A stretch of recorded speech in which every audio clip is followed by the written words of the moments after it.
How have you survived it? And you've had a lot I think that's the answer, is not to keep asking yourself how you do it, as long as you do it, you know. Is your knowledge of the turbulent life of counterculture icon and famous Rolling Stones member Keith Richards sufficient to explain his fame? Multiple controversies that rocked his career in the 1960s and 1970s damaged his reputation and ultimately his legacy. Keith had an infamously troubled path due to his many sexual relationships. Many people are wondering how he managed to stay strong as he approaches 80 years old and faces so many obstacles. Come with us as we examine the infamous life of the quintessential renegade rock musician Keith Richards. Even the most fearless adventurers would be scared to death by Keith Richards' extensive list of risky acts. His life has been an incredible roller coaster of near misses, incredible escapes, and shocking events, weaving a tale of sorrow and victory that goes beyond the ordinary limitations of mortality. He was born on the 18th of December 1943 at Livingston Hospital in Dartford, Kent, England, to Doris Maud Lydia and Herbert William Richards. In 1944, amid the severe bombings of London in World War II, the story of Keith's close experiences with peril started. When Keith was a little baby, a Nazi V-1 bomb hit his crib, and he just survived the fury of the explosion. Fate intervened just in the nick of time, causing his mother to flee the region and save them from probable death. Keith would have other near-death experiences throughout his life, and they had no idea that this would be the first. In 1965, nevertheless, Keith found himself in a perilous situation on the stage itself. The Rolling Stones were only 2 years into their 50-year existence when they came dangerously close to losing a key member. As the band broke into The Last Time during a Sacramento performance, Richards made his way to the microphone to sing the harmony portion.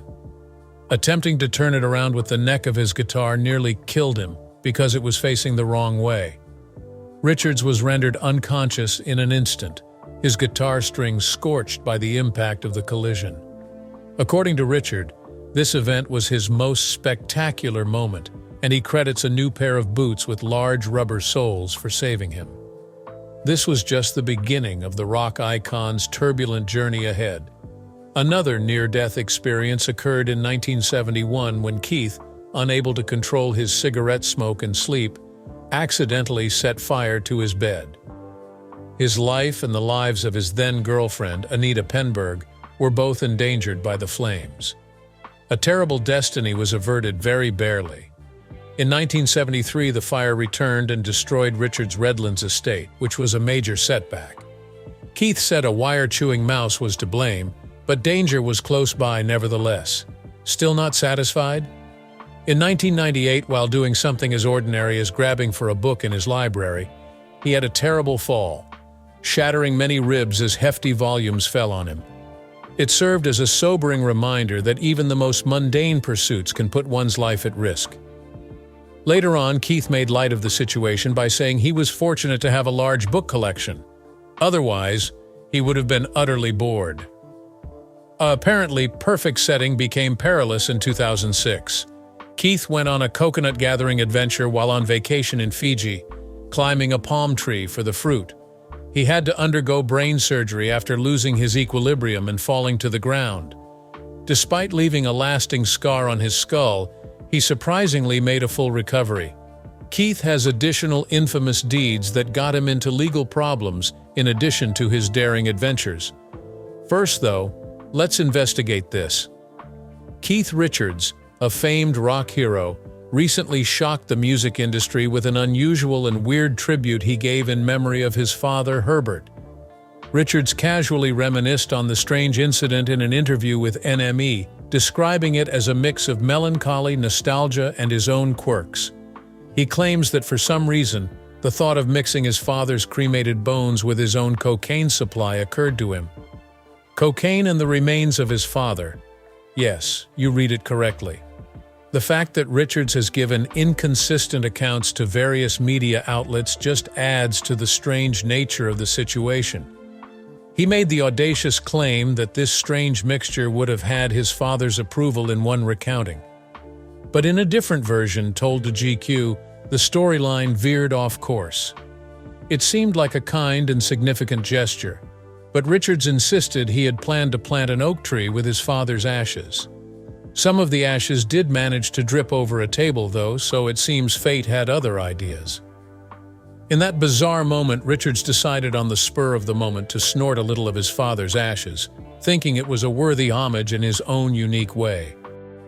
Exploring the background of Richards's connection with his father adds depth to the story, even though the episode's strangeness alone may cause people to raise an eyebrow or gasp in amazement. According to the Irish Mirror, after Richards' parents split up, the father and son spent 20 years apart. Richards did not establish contact until the early 1980s, which resulted in a meaningful reunion. Richards immersed his father in the turbulent world of a Rolling Stone for the next 2 decades, showing him that Herbert could handle the world of wild excess. A deep and abiding friendship had developed between Herbert and his son by the time he passed away. Richards felt oddly at peace with the uncommon act of snorting his father's ashes, a peculiar yet somehow suitable homage to a relationship that had endured years of isolation and ultimately harmony, after their journey from alienation to reconciliation had resulted in a friendship so profound. As he immersed himself in the seedy underbelly of drug society in the 1970s, Keith Richards had a turbulent period. His willingness to accept enormous risks was on full display in his experiments with chemicals that were tainted with strychnine, a lethal toxin. Over time, a string of terrifying events unfolded as the risks of his chaotic lifestyle became more and more obvious. When Keith was arrested in Toronto, Canada in 1977 for possessing heroin, it was a moment that changed his life. His future was clouded by the specter of a life sentence hanging over him.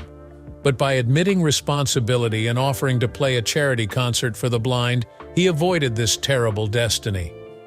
He had joked, looking back, that no one could possibly get caught in Canada. It was a watershed moment, nevertheless, when Keith resolved to finally escape drug dependency. He came to the realization that his current course of action would ultimately result in ruin and hopelessness. On his turbulent path, Keith said goodbye to more than just heroin. Along with his rejection of recovery programs, he quit his cocaine habit in 2006 after a spectacular incident involving a fall from a tree. He subsequently said that, with the exception of marijuana, he had given up all of his vices. Over the years, Keith kept redefining his connection to narcotics. Even just one drink of wine or beer here and there was a marked decrease in his alcohol use by 2018. The legendary musician had accepted the knowledge that comes with age and discovered contentment apart from his previous vices by 2022, to the point where even smoking no longer had any appeal for him.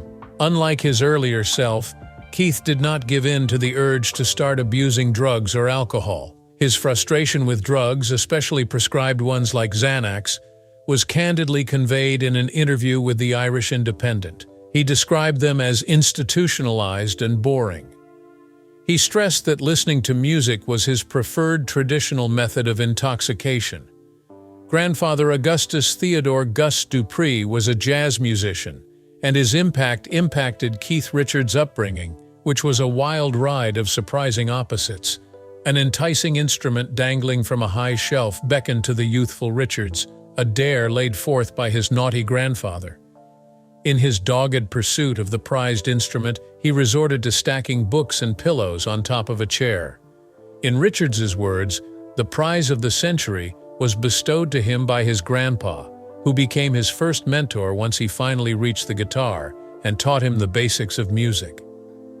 The iconic rock rebel Keith Richards had humble beginnings as a Boy Scout and choir kid. Even though it's hard to picture the legendary guitarist in such childish parts, he really honed his leadership and collaboration abilities in these early roles.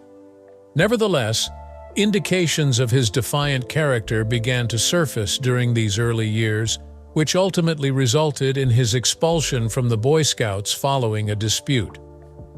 In an unexpected turn of events, Richards also demonstrated his singing prowess as a choir boy, performing soprano for the Queen at Westminster Abbey. The foundation for his subsequent musical pursuits was laid by this formative experience with music in a more formal context. In the 1970s, Richards and his Jamaican Rastafari pals founded a band called Jamaica's Wingless Angels, carrying on this musical tradition. The band's distinctive sound, influenced by traditional Nyabingi drumming and ancient choral hymns, harkened back to Richards's time as a choir boy and revealed the breadth of his musical development from naivete to defiance. In 1965, Anita Pallenberg entered the Rolling Stones universe and altered everything.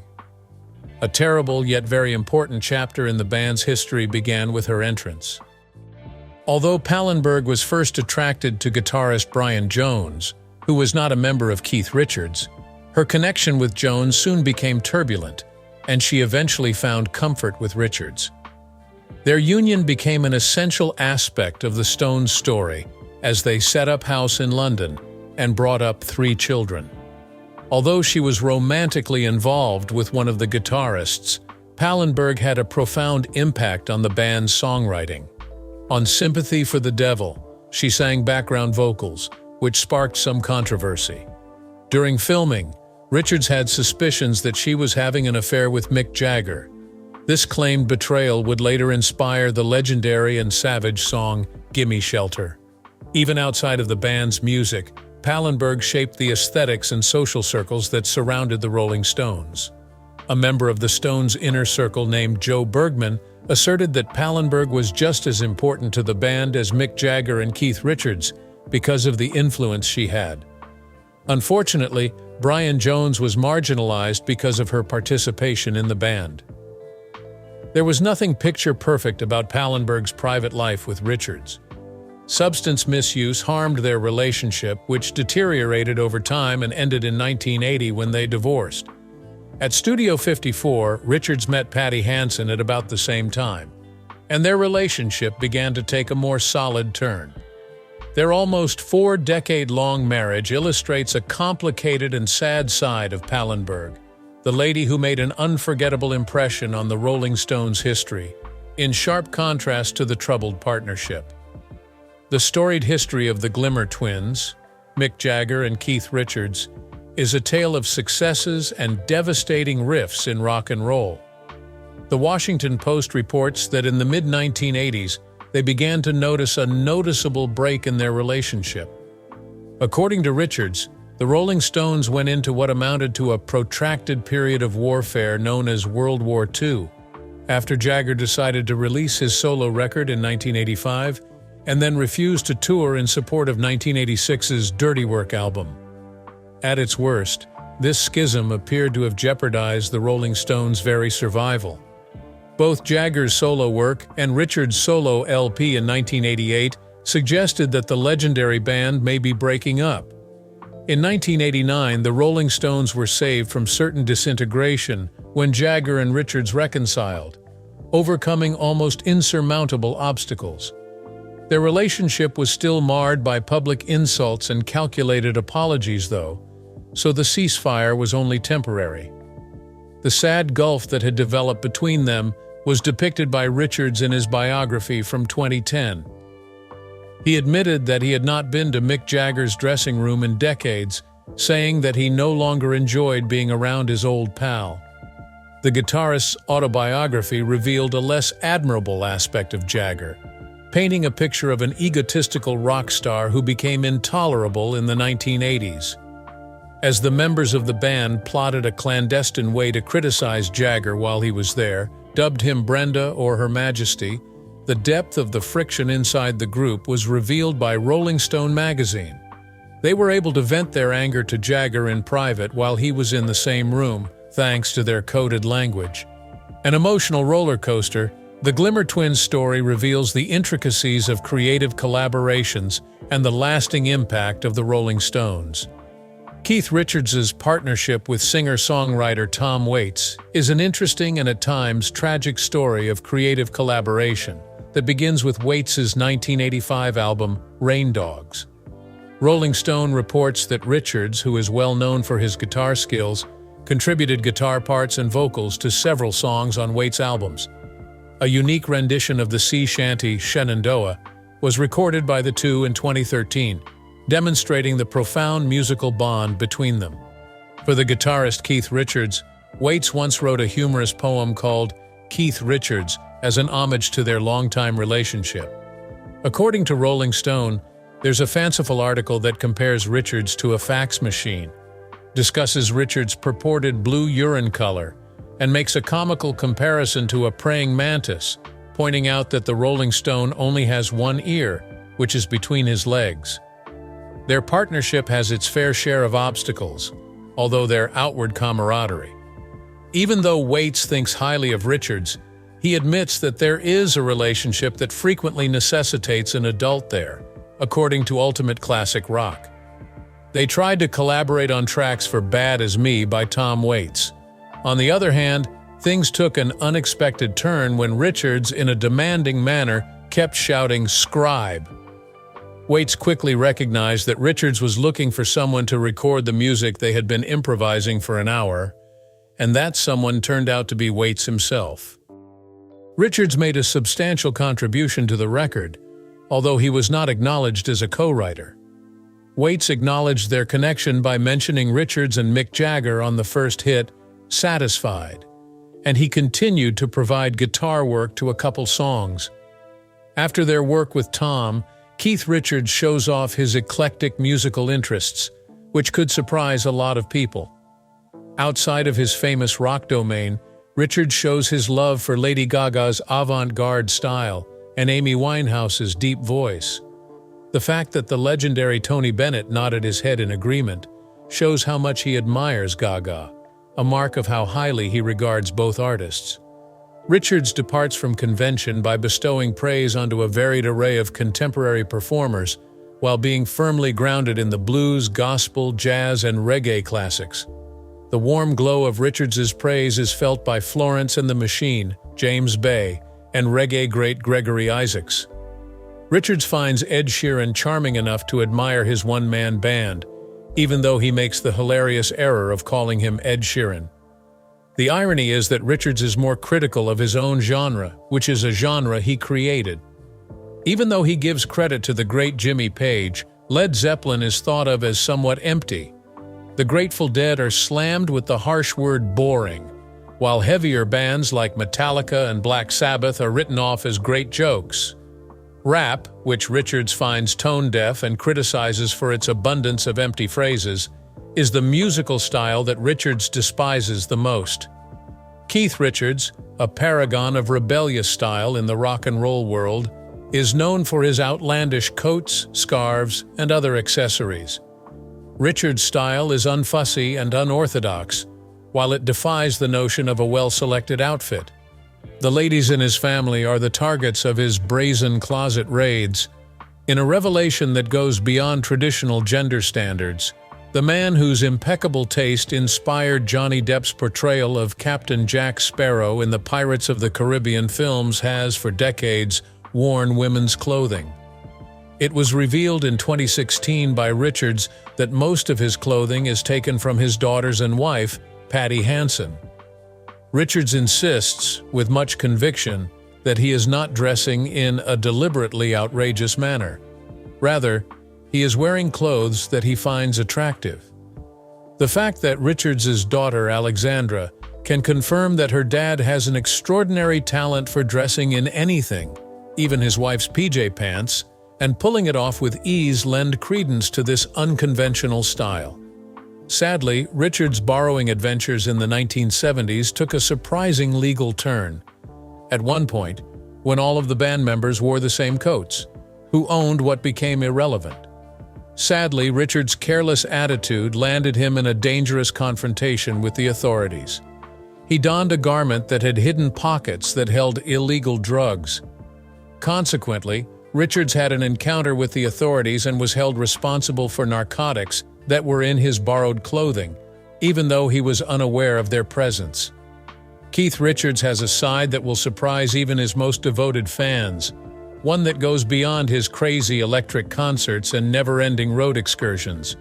The legendary rock star is a dedicated and voracious reader in addition to being a guitar master. Contrary to popular belief, Keith Richards' houses in the United States and the United Kingdom are really extensive libraries with thousands of volumes. This shocking revelation comes as a surprise to the usual accounts of his wild lifestyle. During his difficult childhood on the seedy alleys of 1950s London, Richards found solace in reading. It was more than simply a hobby for him. As he thought about his childhood, he once said, "When you're growing up, there are two places that shape you profoundly: the church, which is God's domain, and the public library, which is yours. The public library is a great equalizer." Because of his profound respect for literature, Richards' private library is truly unique.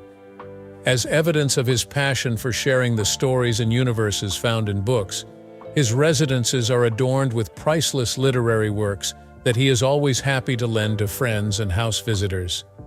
In an attempt to bring some whimsy to the mayhem of rock and roll, he even considered categorizing his vast collection according to the Dewey Decimal System.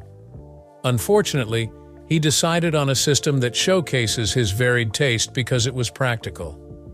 An expansive tapestry of literature adorns his bookshelves, filling the area with the echoes of many storylines and people. His favorite books are at arm's reach, ready for times of inspiration or escape. It's obvious that guitar legend Keith Richards is also a huge bookworm who loves to spread the joy of good storytelling. Keith Richards, a legendary figure in rock and roll, upgraded to a Bentley S3 Continental flying spur in 1965. The moniker Blue Lena was bestowed upon it by Richards in honor of jazz vocalist Lena Horne, making it more than simply any car. Blue Lena followed the wild and unpredictable life of a legendary rock and roll personality for almost 10 years. In 1967, Richards embarked on a transforming journey with Blue Lena around Europe, finally arriving in the lively city of Marrakesh, Morocco, during the surreal fog that followed a drug raid. Unbeknownst to him, this tragic trip was the catalyst for his love affair with Anita Pallenberg, which began in the back seat of the legendary automobile. Tragically, Blue Lena's story took a turn in 1976 when Richards, who was likely drunk or fatigued, fell asleep behind the wheel. As a result, the rock icon had a terrifying crash with a tree and a dashboard ding on his nose. Until Richards regretfully said goodbye to the legendary automobile in 1978, Blue Lena remained an essential part of his life, wounds and all.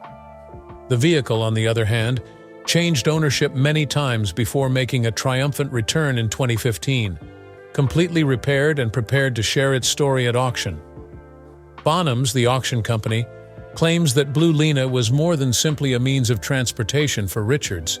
It was the ship that transported the whole band to various events, parties, and excursions. In keeping with the subversive spirit of the time, the Rolling Stones vehicle even included a secret compartment where they could store their illicit substances. In Richards' own words, Blue Lena was an anti-establishment machine with a penchant for mischief, designed for nighttime speed. He saw the uncommon limited edition Bentley as a sign of defiance, a possession that reflected the carefree nature of his rock and roll life, despite his lack of inherited wealth.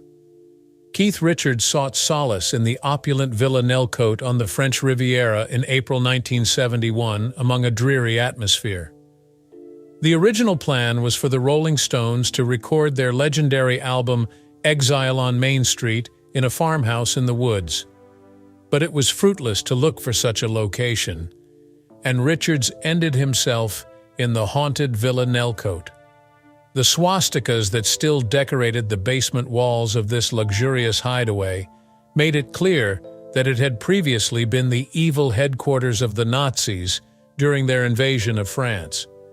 Richards, unfazed by the house's horrific past, turned it into an odd hybrid of backstage chaos and an almost destroyed hotel room. Villa Nelcote's creepy atmosphere, made worse by its Nazi past, was a perfect setting for meetings with drug dealers, thugs, and famous clients. There was an eerie vibe to the recording sessions due to the basement's damp walls and limited air circulation, which contrasted with the sweltering heat of the main rooms.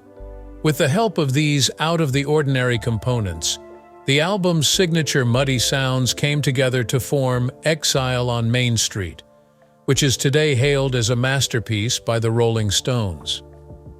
Villa Nelcote is still not a probable destination for die-hard fans, even though it plays a crucial part in the band's history. The present owner of the villa takes a defensive posture, refusing to let visitors who want to make a connection with the historic landmark onto the property because of its remote location and difficulty in reaching it. Keith Richards had an independent spirit in all of his creative pursuits. Richards recounted an adventurous adventure he and the band's saxophonist Bobby Keys had while staying at the estate.